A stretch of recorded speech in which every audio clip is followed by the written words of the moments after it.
Pessoal, graça e paz. Para quem ainda não sabe, esse é o meu novo livro de teologia biblista, certo?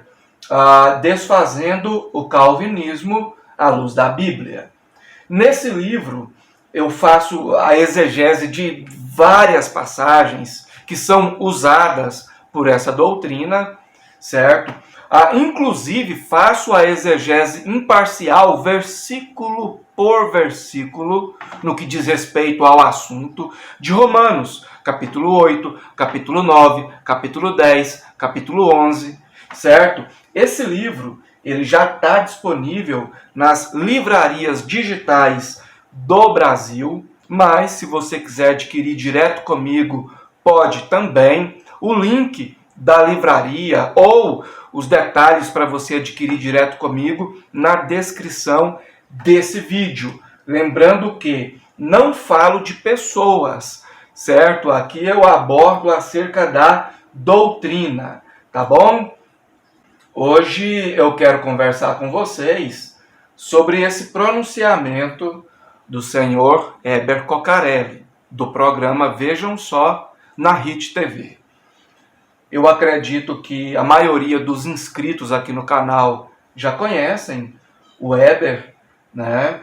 E não é a primeira vez que ele fala isso, certo? Quero deixar bem claro que eu não tenho interesse de intrometer na liberdade dele. É um direito dele falar o que ele quiser, tá? Aqui eu vou comentar acerca do que ele disse, somente, ok? Ouçam. Então, vai falar o quê? Sei lá, tá? Esse negócio está ficando complicado, mas as igrejas que de fato e em verdade são bíblicas precisariam se unir numa entidade que as representasse de forma legítima e que dissesse, olha, faz parte de uma igreja cristã, porque Aqui ele está dizendo que as igrejas bíblicas precisam se unir em torno de uma entidade que diga o que é cristão e o que não é. O objetivo seria esse. Ele já começa errado, na minha opinião, você não é obrigado a concordar comigo, tá? Mas ele já começa errado usando plural. Eu não acredito que existam igrejas. Acredito que existe igreja, certo?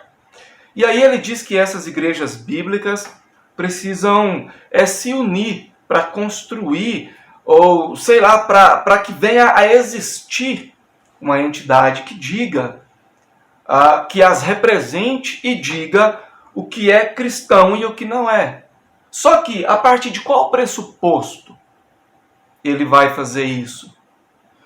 Aqui, por exemplo, nesse programa específico, nós temos um calvinista e um outro debatedor, comentarista, não sei se é arminiano, mas não é calvinista, certo? Mas vamos supor que fosse ou que seja arminiano, né? O Deus arminiano é um, o Deus calvinista é outro.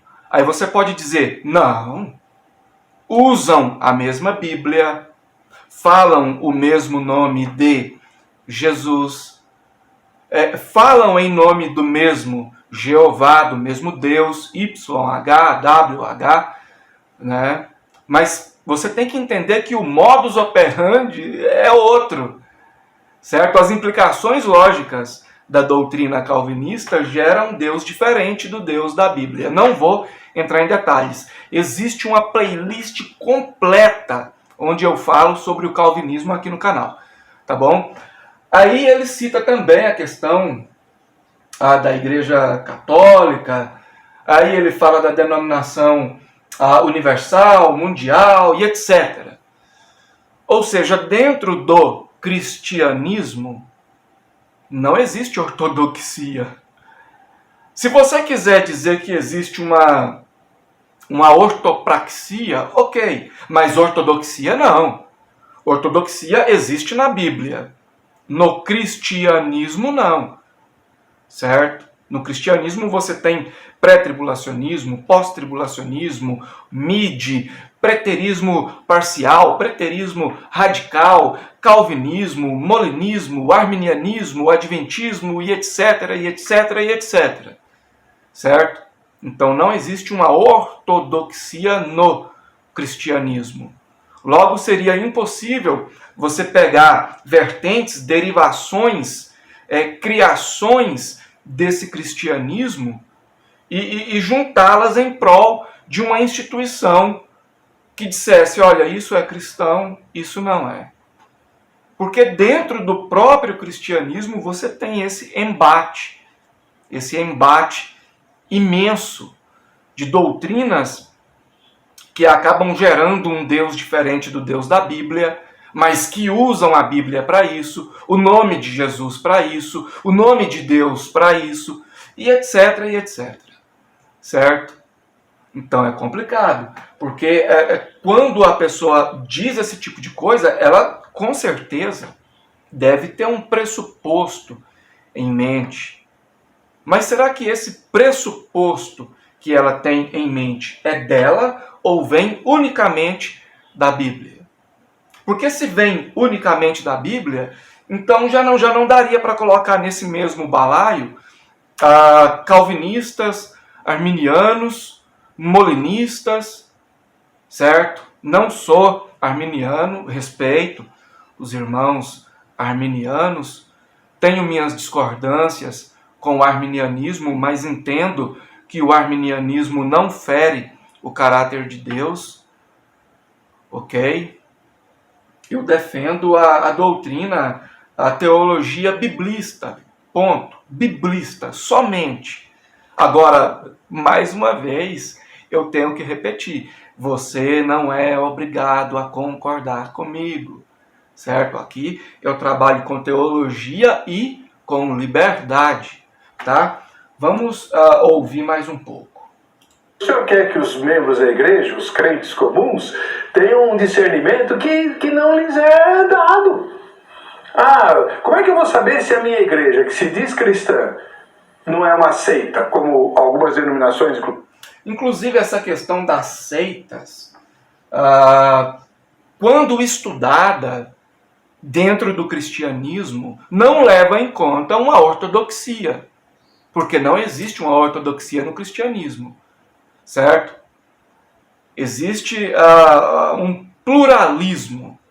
E então a maioria, vamos supor, a maioria crê na trindade aos moldes de Tertuliano. Eu não acredito nesses moldes. Eu, particularmente, eu acredito que existe o Deus, o Filho do Deus, que não é uma criatura, não é criado, mas externado do próprio Deus, e existe o Espírito Santo do Deus, que não é uma terceira, ou quarta, ou quinta pessoa independente, certo? Então eu não creio na trindade aos moldes de Tertuliano. Só que no cristianismo, ou dentro daquilo que nós podemos classificar como cristianismo, 97% das instituições, das empresas, das denominações e de denominações sérias, né, em vários quesitos, acreditam nessa trindade dentro dos moldes tertulianos, né? Então essa maioria vai olhar para uma congregação que não acredita nisso e vai falar assim, olha, essa congregação ou essa denominação ou esse grupo trata-se de um movimento sectário, ponto. É a maioria esmagadora que exerce influência, poder. Então é assim que tem funcionado. Não estou dizendo que é o correto, mas é assim que tem funcionado. É a questão da heresia, por exemplo, né? A pessoa escuta algo, esse algo vai contra aquilo que ela acredita, vai contra aquilo que ensinaram para ela, ela tem uma tendência a classificar isso como heresia. Ela não vai colocar à prova aquilo que ela crê, ela não vai passar aquilo que foi dito pelo crivo da palavra, ela já tem essa tendência. Olha, se é diferente do que eu acredito, se é diferente daquilo que me ensinaram como correto, como basilar, então é heresia. Pronto. É um método errôneo para classificar. Não é correto, mas é assim que acontece. Claro, não quero generalizar aí os exemplos e ilustrações que eu fiz. Inclusive a sua tem levantado aí, inclusive eu concordo. Né? É preciso dizer, olha, determinada igreja que se diz cristã não é cristã, como nós já fizemos com outros grupos. Sim. Né? Que a gente chama de seita. Tá vendo? Então, a maioria se une, vê que determinada instituição não concorda com aquilo que a maioria acredita, com as bases comuns entre a maioria, então a maioria classifica essa instituição, essa organização, essa congregação, esse grupo como sendo um movimento sectário. Certo? É assim que tem funcionado, gente. Pelo amor de Deus. Até um cego consegue enxergar uma coisa dessa. É uma vergonha? É. Mas eu particularmente, não vou querer tapar o sol com a peneira. Certo? Você vê aí, por exemplo, recentemente nós tivemos uma...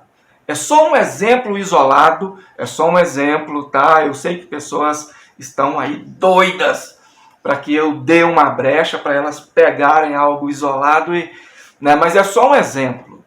Nós tivemos aí o Kivitz, com aquele negócio de atualizar a Bíblia.